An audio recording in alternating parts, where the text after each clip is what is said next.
तो आज का हमारा टॉपिक है संविधान के महत्वपूर्ण अनुच्छेद।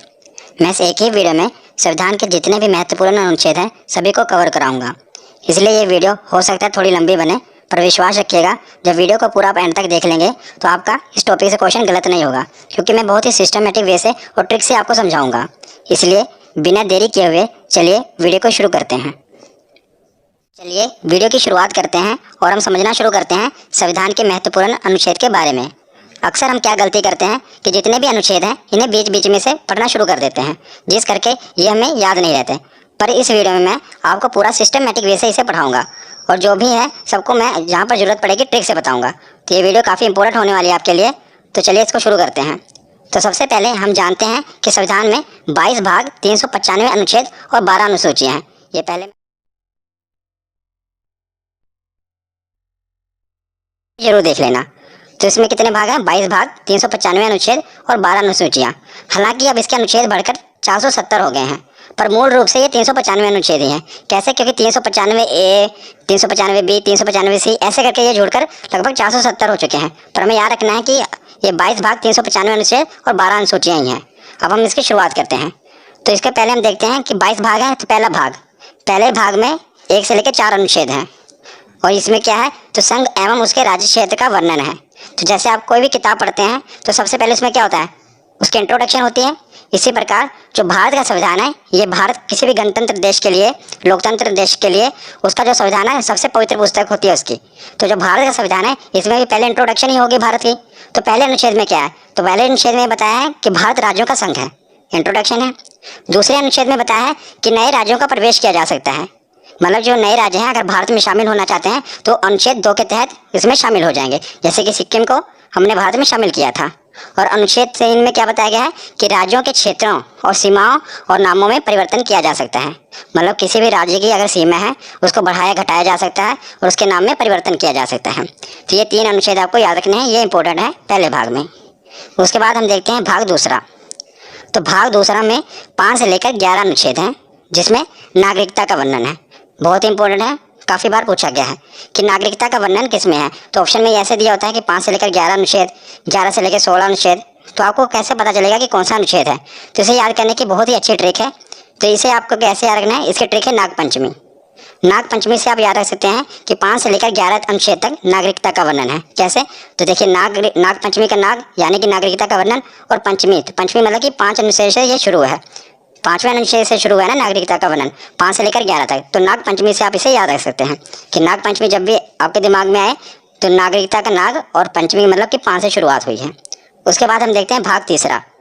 तो भाग तीसरे में 12 से लेकर 35 अनुच्छेद तक है और इसमें मौलिक अधिकार यानी कि फंडामेंटल राइट्स का वर्णन है। तो इसके ऊपर मैं एक स्पेशल वीडियो बना दूंगा पूरे मौलिक अधिकार के ऊपर, क्योंकि काफ़ी इंपॉर्टेंट है। पर इसमें अभी हमें इतना ही जानना है कि भाग तीसरे में मौलिक अधिकार का वर्णन है। तो मौलिक अधिकार कौन कौन से हैं? जैसे कि समानता का अधिकार हो गया, स्वतंत्रता का अधिकार, शोषण के विरुद्ध अधिकार, धार्मिक स्वतंत्रता का अधिकार, संस्कृति और शिक्षा संबंधी अधिकार और संवैधानिक उपचारों का अधिकार। तो अभी हमें इतना जानना है कि 12 से लेकर 35 तक मौलिक अधिकार हैं। उसके बाद हमें देखना है कि भाग 4A, ये काफ़ी इंपॉर्टेंट है, 4 नहीं था, 4A और इसका जो अनुच्छेद है वो 51A। इसमें मौलिक कर्तव्य का वर्णन है कि जैसे कि जो हमारा संविधान बना है, संविधान में हमारी भलाई के लिए बहुत से कानून हैं, पर जनता का भी तो ये फर्ज बनता है कि उसके देश के प्रति, तो इसलिए हमारे कुछ मौलिक कर्तव्य भी निर्धारित किए गए हैं। ये मैं कहाँ से ले गया है? तो ये स्रोत जो है ये रूस से लिया गया है मौलिक कर्तव्य। मैंने आपको पिछली वीडियो में बताया था। जिसके रिलेटेड ये भी पूछा जाता है कि किसकी सिफारिश पर मौलिक कर्तव्य को संविधान में जोड़ा गया, क्योंकि इसे बाद में जोड़ा गया था। तो स्वर्ण सिंह समिति की सिफारिश पर वर्ष 1976 में, याद रखिएगा, वर्ष 1976 में 42वें संविधान संशोधन, मतलब संविधान में अमेंडमेंट किया गया था और 42वें संविधान संशोधन के तहत इसे संविधान में शामिल किया गया था। किसे? मौलिक कर्तव्य को। ये सब कुछ पूछा जाता है कि किस संविधान संशोधन के तहत और कौन सी समिति की सिफारिश पर। तो स्वर्ण सिंह समिति थी और 42वां संविधान संशोधन था। तो 4A के बाद अब हम आगे देखते हैं भाग 5 और भाग 6।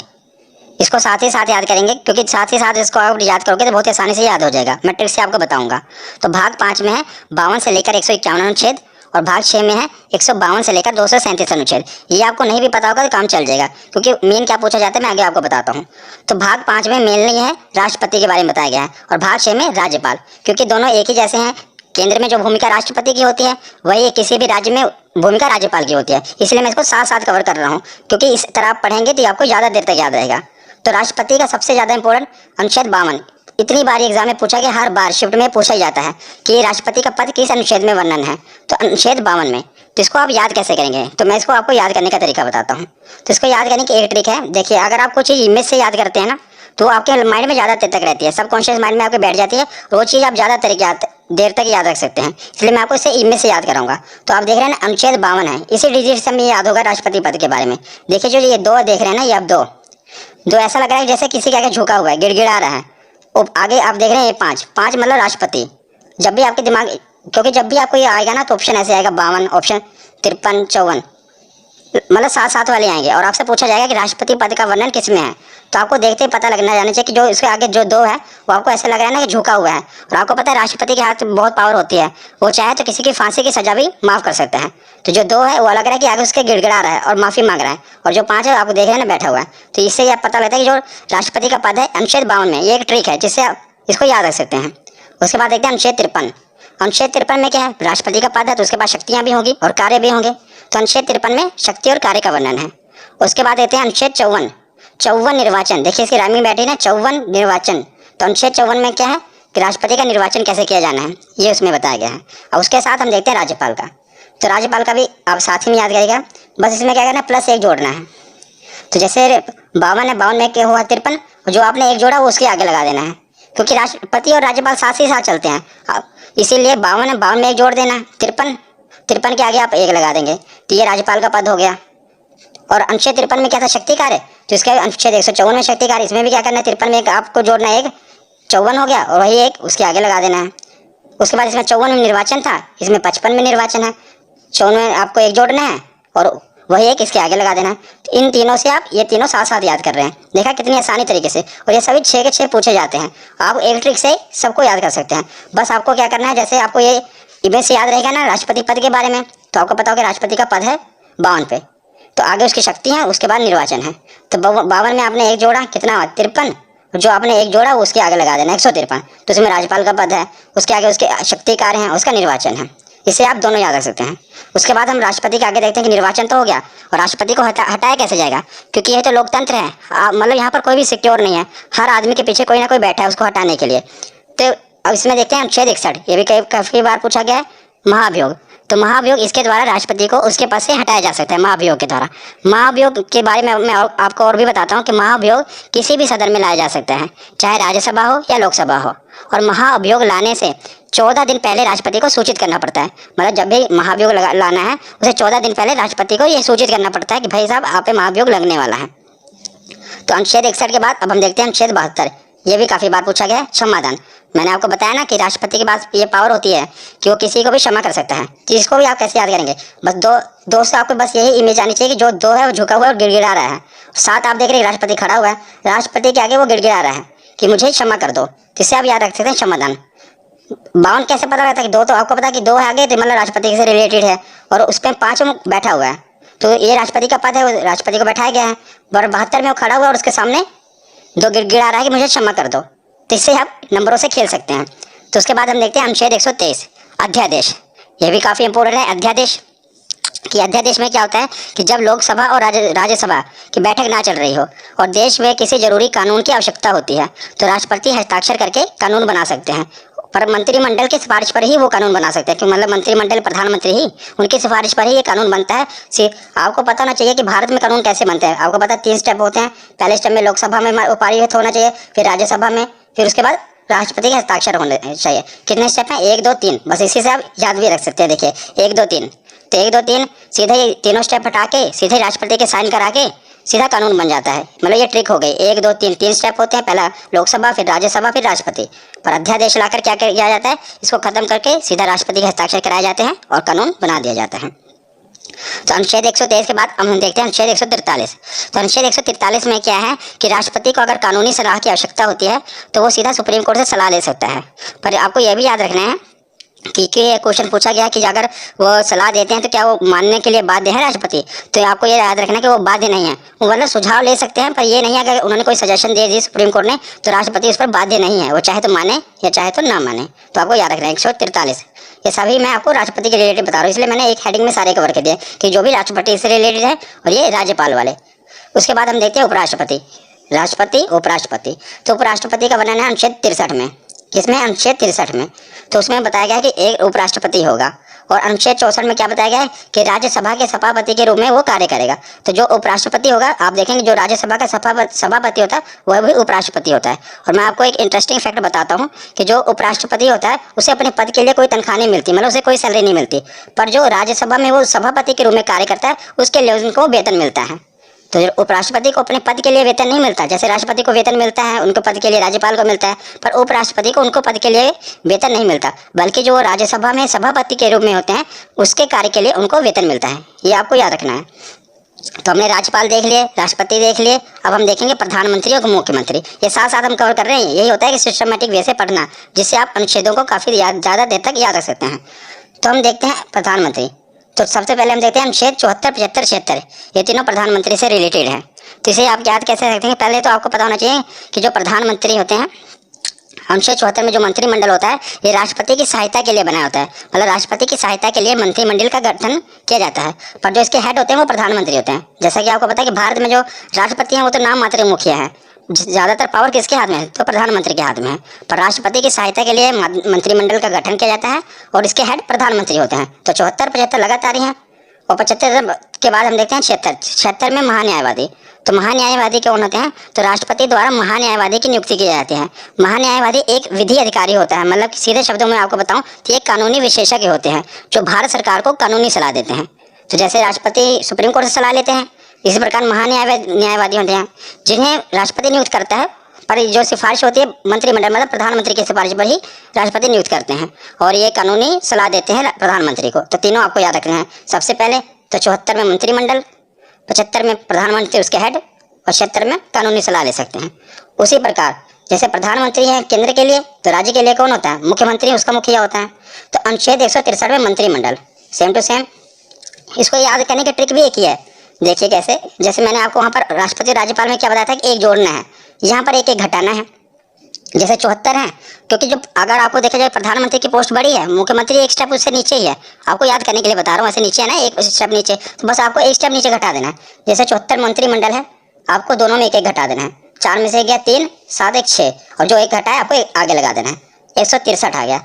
ऐसे आगे 75 में भी करना है तो 164 आ जाएगा। 76 में भी करोगे तो 165। मतलब इन तीनों से आप इन तीनों को याद कर सकते हैं। जैसे राष्ट्रपति के राज्यपाल याद कर लिया, प्रधानमंत्री का याद किया तो मुख्यमंत्री का याद कर लिया।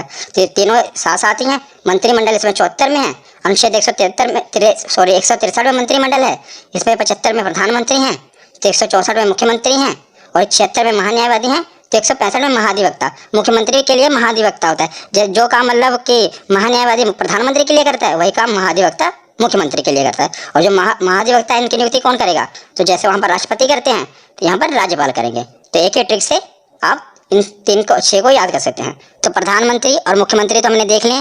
अब हम आते हैं संसद पर, क्योंकि कानून कहाँ पर बनेंगे? संसद में। तो ये तो आपको याद ही होगा क्योंकि काफ़ी इंपॉर्टेंट है, आपने याद किया ही होगा। संसद का जो वर्णन है अनुच्छेद 79 में है, 79। और उसके बाद 80 और 81 लगातार है, राज्यसभा और लोकसभा। तो कई बार क्या होता है हम इनके क्रम में मिस्टेक कर देते हैं, कई बार हम भूल जाते हैं कि 80 में लोकसभा आएगा या राज्यसभा आएगा। तो इसे याद करना बहुत ही सरल है और इसके ट्रिक भी सरल है। सा से पहले संसद आएगा, रा से राज्यसभा, ला से लोकसभा, सरल। तो आप इसके क्रम को याद रख सकते हैं। पहले संसद आएगा, फिर राज्यसभा आएगा, फिर लोकसभा आएगा। ये तो केंद्र के लिए होगा। उसी प्रकार राज्य में भी है। तो जैसे केंद्र में बोला संसद है, उसी प्रकार राज्य में है विधानमंडल। मतलब राज्य में कोई कानून बनाना होता है तो विधानमंडल के तहत बनता है। तो विधानमंडल, और विधानमंडल में क्या होता है? विधानसभा और विधान परिषद। ज़्यादातर विधानसभाएं होती हैं और बस केवल 6 राज्य ही हैं जहाँ पर विधान परिषद है। मैं आपको बताऊँगा। ज़्यादातर हर जगह मतलब ज़्यादातर राज्यों में विधानसभा है। जिसे आप याद कैसे करेंगे? जैसे हमने प्रधानमंत्री मुख्यमंत्री को किया, मतलब प्रधानमंत्री एक स्टेप ऊपर होता है, मुख्यमंत्री नीचे। उसी प्रकार केंद्र तो ऊपर है ना और राज्य नीचे। तो इसको भी ऐसे, मतलब टिक बता रहा हूँ आपको, जिसको भी ऐसे घटाना है। 79 है, आपको एक एक घटा देना है। कितना? 9 में से गया 1 8 और 7 में से गया 6, और जो एक घटा है एक आगे लगा देना है। तो 168 वहाँ पर संसद यहाँ पर 168, एक ही ट्रिक से देखो आप सब याद कर रहे हैं, संसद का वर्णन और यहाँ पर विधानमंडल में। उसके बाद हम देखते हैं लोकसभा। तो लोकसभा 81 है, 81 में भी आपको 11 घटा देना है, एक में 1 गया 0, 8 में से 1 गया 7 और आगे एक जो घटा है लगा देना 170। तो वहाँ पर लोकसभा और यहाँ पर विधानसभा, इसको भी आप याद कर सकते हैं। तो विधानसभा के बाद ये है विधान परिषद, ये मतलब हर जगह नहीं है, सिर्फ केवल 6 राज्यों में है।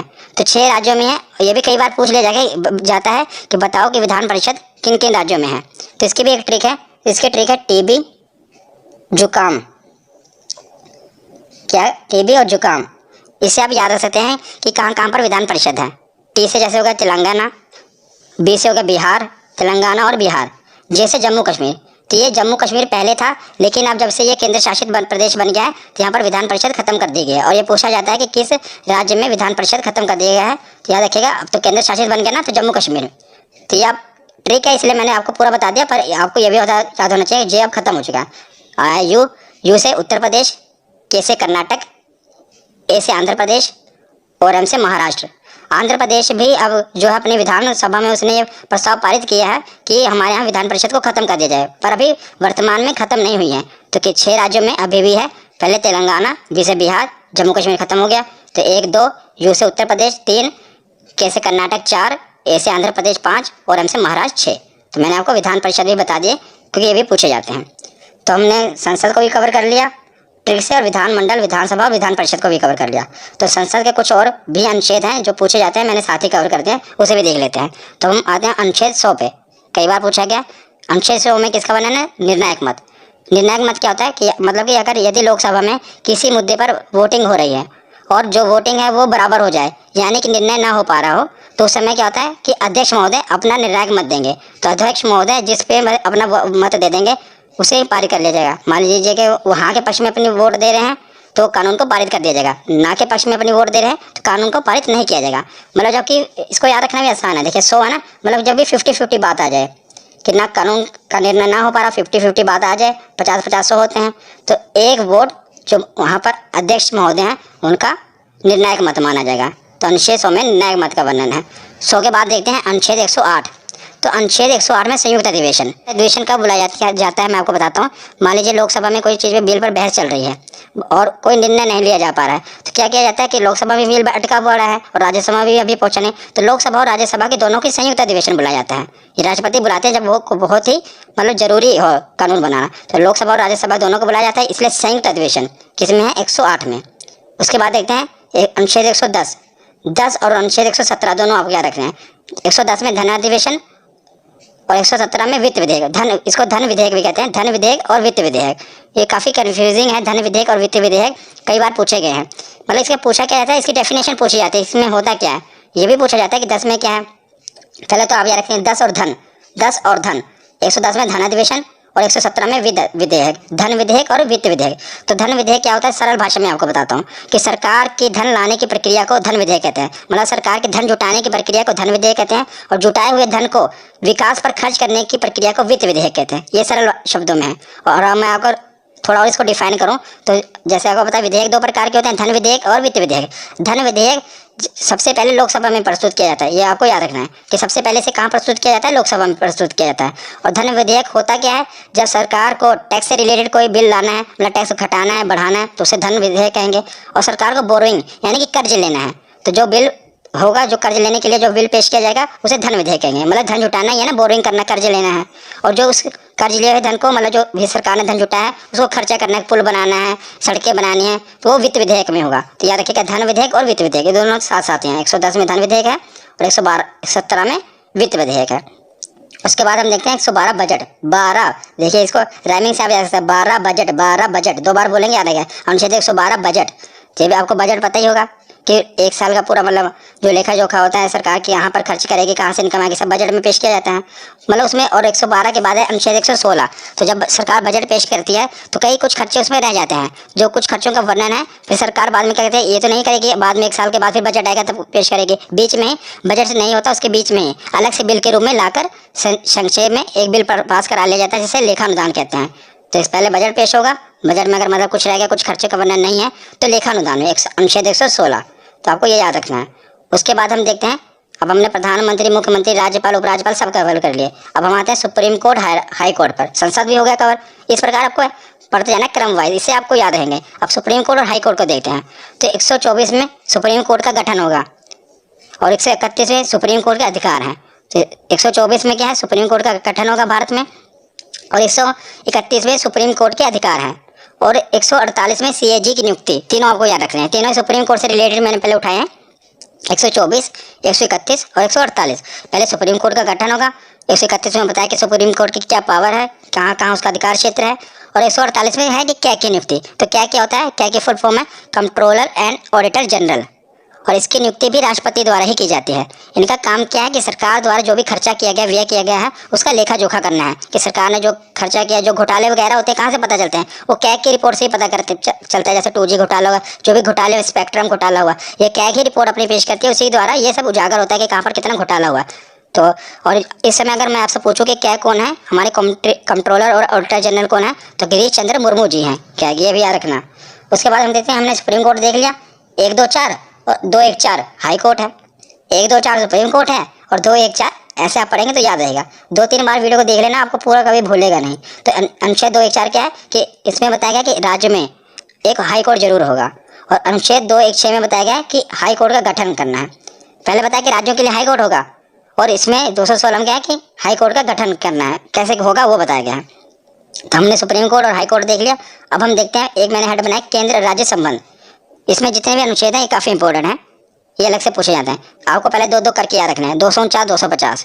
तो 249 में क्या है कि राज्य सूची विषय पर कानून बनाने की शक्ति। तो राज्य सूची विषय क्या होता है, मैं आपको बताता हूँ कि राज्य सूची मतलब है कि वह विषय जिस पर राज्य कानून बनाता है। राज्य सूची विषय, कुछ विषय होते हैं ना जिस पर सिर्फ राज्य कानून बना सकता है, कुछ पर सिर्फ केंद्र कानून बना सकता है। पर जो राज्य सूची विषय है इसमें सिर्फ राज्य कानून बनाता है, पर और मतलब कि विधानमंडल में कानून बनता है, वहाँ यहाँ केंद्र द्वारा बनाया गया तो संसद में बनता है, और मुख्य मतलब राज्य का विधानमंडल में बनता है। पर कुछ विषय हैं जिस पर संसद भी कानून बना सकती है, उसे अनुच्छेद 249 में रखा गया है कि जो कुछ विषय हैं जिस पर क्या है केंद्र भी कानून बना सकता है।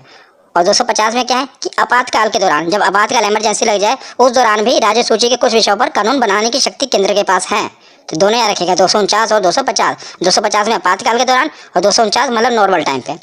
उसके बाद देखते हैं 262। कई बार ये पूछा गया है नदी जल विवाद। नदी जल विवाद का वर्णन किसमें, 262। कई बार आप देखते हैं ना कि दो राज्यों के बीच में नदी के जल पर विवाद हो जाता है। जैसे कि अब कोई भी नदी है, वो ये तो नहीं देखे कि यूपी नदी पर रुक जाएगी, वो आगे भी दूसरे राज्य में जाती है ना, तो उसके पानी के लिए विवाद हो जाता है कि कितना पानी। कोई तो एक राज्य मान लो बांध बना लेता है, वो पानी रोक लेता है, तो दूसरा राज्य विवाद खड़ा कर देता है कि हमें पानी प्रॉपर नहीं मिल रहा। तो ये नदी जल विवाद का निपटारा किस में होता है, जिसका 262 में वर्णन किया गया है। कौन सा अनुच्छेद है, 262। और 262 और 263 आपको साथ में याद रखने हैं। 263 में क्या, अंतर्राज्यीय परिषद, मतलब अंतर्राज्यीय विवाद इसमें है कि दो राज्यों के बीच कोई विवाद हो जाए तो उसे कैसे सुलझाना है, और उस पर संसद कानून बना सकती है। याद रखना, इसमें भी संसद कानून बना सकती है। तो 262 में नदी जल विवाद है, और 263 में अंतर्राज्यीय परिषद है। उसके बाद आते हैं 280, ये भी काफ़ी इंपॉर्टेंट है, वित्त आयोग। तो 280 में क्या है, वित्त आयोग है। तो वित्त आयोग का काम क्या है, केंद्र और राज्यों के बीच जो कर का वितरण करना है, जो टैक्स है उसका वितरण करना है केंद्र और राज्य के बीच में। इसमें 15वां वित्त आयोग चल रहा है, याद रखिएगा। और जो 15वें वित्त आयोग है, इसके अध्यक्ष कौन है, तो इसके अध्यक्ष हैं NK सिंह। इंपॉर्टेंट है, याद रखिएगा। जो वित्त आयोग है इसके अध्यक्ष कौन है, तो NK सिंह है, और 15वां वित्त आयोग है। उसके बाद हम चलते हैं 312। तो 312 अनुच्छेद में क्या है, आर्टिकल में अखिल भारतीय सेवा। अखिल भारतीय सेवा का दिन क्या क्या आता है, आपको पता होगा, 3 चीज़ें आते हैं, एक IAS, एक IPS और एक IAFS। और ज़्यादा जोर देना IAFS पे, क्योंकि यहीं पर आपसे गलती होगी। क्या गलती होगी, क्वेश्चन ये आया था कि अखिल भारतीय सेवा में निम्नलिखित कौन सी सेवाएं आती हैं। तो आपको 4 ऑप्शन दिए हैं, एक IAS, एक IPS, एक IAFS, और IAFS 2 बार दिया होगा, मतलब फुल फॉर्म दी होगी। एक IAFS की फुल फॉर्म होती है इंडियन फॉरेस्ट सर्विस, और एक होती है इंडियन फॉरेन सर्विस। तो याद रखिएगा, जो ये वाला IAFS है उसमें है इंडियन फॉरेस्ट सर्विस, कौन सा, वन विभाग वाला। तो यह बहुत इंपॉर्टेंट है, क्वेश्चन भी पूछा गया, इसलिए मैं आपको बता रहा हूँ कि जो अखिल भारतीय सेवा में जो IAFS आ रहा है, ये इंडियन फॉरेस्ट सर्विस वाला है, ना कि फॉरेन सर्विस वाला, ये आप याद रखिएगा। उसके बाद आते हैं 315। तो संघ एवं राज्य के लिए लोक सेवा आयोग, मतलब कि जो UPSC के एग्जाम होते हैं, आपको पता है UPSC का वर्णन किसमें है, 315 में। राज्य संघ के लिए मतलब केंद्र के लिए, और राज्य के लिए PCS, कई राज्यों में इसका PSC भी कहा जाता है, PCS। तो इसका वर्णन कहाँ पर है, अनुच्छेद 315 में। 312 में अखिल भारतीय सेवा, जिसमें 3 सेवाएं आती हैं, और 315 में UPSC का। तो केंद्र और राज्य के बाद अब हम आते हैं, हमने संसद भी देख लिया, प्रधानमंत्री मुख्यमंत्री सब कुछ हो गए। अब आते हैं निर्वाचन में, मतलब चुनाव भी तो होने जरूरी है, तभी तो सब चुने जाएंगे। तो निर्वाचन आयोग, तो अनुच्छेद 324 के तहत निर्वाचन आयोग का गठन किया गया, इलेक्शन कमीशन का, किसके तहत? 324। तो उसके बाद आते हैं राज्यभाषा, और अनुच्छेद 343 के तहत हिंदी हमारी राज्य भाषा है। याद रखिएगा, राज्य भाषा कहा मैंने, राष्ट्रभाषा नहीं। अनुच्छेद 343 के तहत हिंदी जो हमारी है राजभाषा है। और कौन सी लिपि? तो देवनागरी लिपि है। उसके बाद ये है सबसे महत्वपूर्ण, आपातकाल, हर बार पूछे जाते हैं एग्जाम में, और तीनों याद करने में बहुत ही सरल हैं। 352, उसमें 4 जोड़ा 356, उसमें 4 जोड़ा 360, 52 4 56 4 60। तो 352 में क्या है? राष्ट्रीय आपातकाल। तो 352 में क्या है? राष्ट्रीय आपातकाल। जब देश में राष्ट्रीय आपातकाल कब लगता है? जब देश में दूसरे देश से युद्ध हो जाए, और या कोई आंतरिक विद्रोह हो जाए पूरे अपने भारत में, देश में आंतरिक विद्रोह बड़े पैमाने पर हो जाए, तब राष्ट्रीय आपातकाल लगा दिया जाता है। गांधी के समय भी लगा था, इमरजेंसी लगी थी ना। तो जब देश में दूसरे देश से या तो युद्ध हो रहा हो, जैसे चाइना के साथ युद्ध हो, उस समय इमरजेंसी लगी थी, या पूरा आंतरिक विद्रोह हो गया हो बड़े पैमाने पर, तब राष्ट्रीय आपातकाल लगता है। और 352 के बाद 356 में क्या है? राष्ट्रपति शासन। जब किसी राज्य की मतलब संसदीय व्यवस्था पूरी तरह खत्म हो जाए, तो वहाँ पर राष्ट्रपति शासन लग जाता है। और किसी राज्य की सरकार भी गिर जाए और जब तक चुनाव ना, तब भी आपको पता है राष्ट्रपति शासन लगा दिया जाता है। तो 52 में राष्ट्रपति आपातकाल, राष्ट्रीय आपातकाल पूरे भारत में, और 56 में राष्ट्रपति शासन। और 56 के बाद आता है 360, वित्तीय आपातकाल। तो वित्तीय आपातकाल क्या है? जब देश की इकोनॉमिकल कंडीशन, आर्थिक जो व्यवस्था है बहुत खराब हो जाए, तब वित्तीय आपातकाल लग जाता है। पर याद रखिएगा, अभी तक भारत में एक बार भी वित्तीय आपातकाल नहीं लगा है। तो आपसे क्वेश्चन पूछा जा सकता है कि बताइए कि निम्नलिखित में से कौन सा आपातकाल अभी तक नहीं लगा है? तो याद रखिएगा 360 में जो है वित्तीय आपातकाल भारत में अभी तक नहीं लगा है। राष्ट्रपति शासन तो बहुत बार लग चुका है, और राष्ट्रीय आपातकाल भी लग चुका है, लेकिन अभी तक वित्तीय आपातकाल नहीं लगा है। उसके बाद हम देखते हैं कि संविधान तो बन गया, लेकिन संविधान में संशोधन भी होना जरूरी है कि नए, अगर मान लो कोई बदलाव करना है, वो भी तो जरूरी है। और मैंने पिछली वीडियो में जो संविधान के स्रोत हैं, मतलब कहाँ से संविधान लिया गया है, पूरा स्पेशल आपको ये बताया कि जो संविधान का संशोधन है कहाँ से लिया गया था, आपको याद होगा। तो अगर आपने पिछली वीडियो देखी होगी तो साउथ अफ्रीका से लिया गया था कि संविधान में संशोधन किया जाना है। तो आपने अगर वो वीडियो नहीं देखी तो देख लेना। तो अनुच्छेद 368 में है कि संविधान में संशोधन किया जा सकता है। इसका वर्णन किसमें है? अनुच्छेद 368, 326 628, 368 में। अब कुछ लास्ट बच्चे हैं, अन्य महत्वपूर्ण है, इससे भी हम पढ़ लेते हैं, क्योंकि बाकी सब हेड के अंदर थे। मैंने राष्ट्रपति के अंदर कुछ था, कुछ मुख्यमंत्री के, ये कुछ बचे हुए थे और ये पूछे गए, इसलिए मैंने इसे अलग से कवर कर लिया। बस लास्ट ही है। तो अनुच्छेद 17 में अस्पृश्यता का अंत, मतलब कि छुआछूत का अंत, ये किसमें है? अनुच्छेद 17 में, आर्टिकल 17। उसके बाद आता है अनुच्छेद 29। तो 29 में क्या है? अल्पसंख्यक हितों का संरक्षण। काफी बार पूछा गया है कि प्रोटेक्शन ऑफ माइनॉरिटी, अल्पसंख्यक हितों का संरक्षण किसमें है? तो अनुच्छेद 29 में है। तो इसे आप कैसे याद रख सकते हैं? बस उन्हीं नंबरों से खेलिए। 29 धोगी में तो मैंने आपके दिमाग में फिट कर दी। क्या है कि आदमी गिड़गिड़ा रहा है, झुका हुआ है। देखिए, जब तक अल्पसंख्यक थे पहले उनके लिए कोई कानून नहीं था, बेचारे झुके हुए थे। तो जैसे उनके लिए कानून आया वो खड़े हो गए। नो क्या बता रहा है आपको कि वो पूरा एकदम सीना तान के खड़ा है, पहले गिड़गिड़ा रहे थे। तो ये इससे मतलब अनुच्छेद 29 है, अल्पसंख्यक के हितों का संरक्षण करने के लिए है। नंबर से आप खेलिए, इससे आपको याद रहेगा। 29 के बाद देखते हैं अनुच्छेद 40। 40 में क्या कि पंचायत राज प्रणाली, इसका वर्णन अनुच्छेद 40 में है। अब लास्ट में देखते हैं अनुच्छेद 32, मोस्ट इंपोर्टेंट है। क्यों इंपोर्टेंट है मैं आपको बताता हूँ। अनुच्छेद 32 के पहले जान लेते हैं। तो संवैधानिक उपचारों का अधिकार, और इसे heart and soul of Indian constitution भी कहा जाता है। Heart and soul of Indian constitution इसे क्यों कहा जाता है? तो अनुच्छेद 32 में ये कहा गया है, अगर किसी भी आदमी का, चाहे आम आदमी हो, और उसके अगर फंडामेंटल राइट्स यानी कि मौलिक अधिकारों का हनन हो रहा हो, तो सीधा इसके लिए वो केस सुप्रीम कोर्ट में फाइल कर सकता है। जिसके खिलाफ मतलब केस में कहाँ डायरेक्ट सुप्रीम कोर्ट में जा सकता है, अगर उसके मौलिक अधिकारों का हनन हो रहा हो। इसलिए इसे heart and soul of Indian constitution कहा गया है। किसे? आर्टिकल 32। तो ये वीडियो आज यहीं पर खत्म होती है।